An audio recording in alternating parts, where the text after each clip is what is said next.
Kilometre தூரத்திற்கான மழைநீர் வடிகால் stop அவ்வளவுதான் இருந்துச்சு சென்னையிலேயே. ஆனா அந்த 96 அந்த ஒரு காலகட்டத்தில் நீங்க எடுத்துக்கிட்டீங்கன்னா நமது இன்றைய முதல்வர் இன்றைக்கு மேயராக இருந்த போது அது பன்மடங்கு உயர்த்தப்பட்டது, அகலப்படுத்தப்பட்டது. அதற்கு பிறகுதான் அந்த வாணிமகால் இருக்கக்கூடிய அந்த சாலையில் போக்குவரத்தே மழை காலத்திலும் நடந்தது.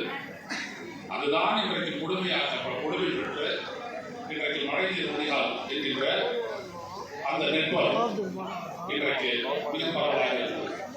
அதன் பிறகு மறுபடியும் அவர் மேயரானார். அப்பொழுது இருந்த முதலமைச்சரால் பொறுத்து கொள்ள முடியவில்லை. ஒரே பதவியில் இருவர் இருக்கக்கூடாது என்று சொல்லி நீக்கினார்கள். ஆனால் அதற்கு பிறகு அவருடைய செயல்பாடு ஒவ்வொன்றும் உறுதியானதாக இருந்தது. யாராலும் சாலையை மறுக்க முடியவில்லை. அதுவரைக்கும் அவருக்கு எதிராக இருந்த வாரிசு குற்றச்சாட்டெல்லாம் அழிந்து போனது. அதற்கு பிறகு எல்லோரும் மதித்து பேசக்கூடிய ஒரு நபரான.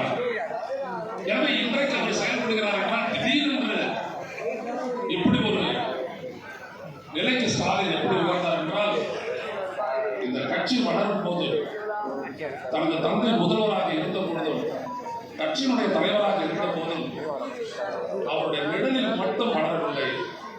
அவருடைய அடிச்சொற்றை பின்பற்றி அனைத்தையும் கற்றவராக இருந்ததனால் இன்றைக்கு நாடு ஓட்டும் முதல்வராக இருக்கிறார்.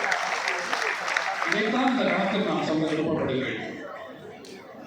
அப்படிப்பட்ட ஒரு இடம் இன்றைக்கு அவர் சொன்ன சாதனைகள் எல்லாம் திரு இந்து என்று நாம் இங்கே படித்து காட்டினார். நீங்களெல்லாம்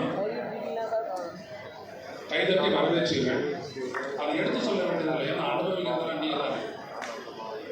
ஒவ்வொரு தமிழனுடைய எதிர்பார்ப்பு, அந்த எதிர்பார்ப்புகளை நிறைவேற்ற வேண்டும் என்கின்ற எண்ணம், அதற்கான ஒரு திட்டம்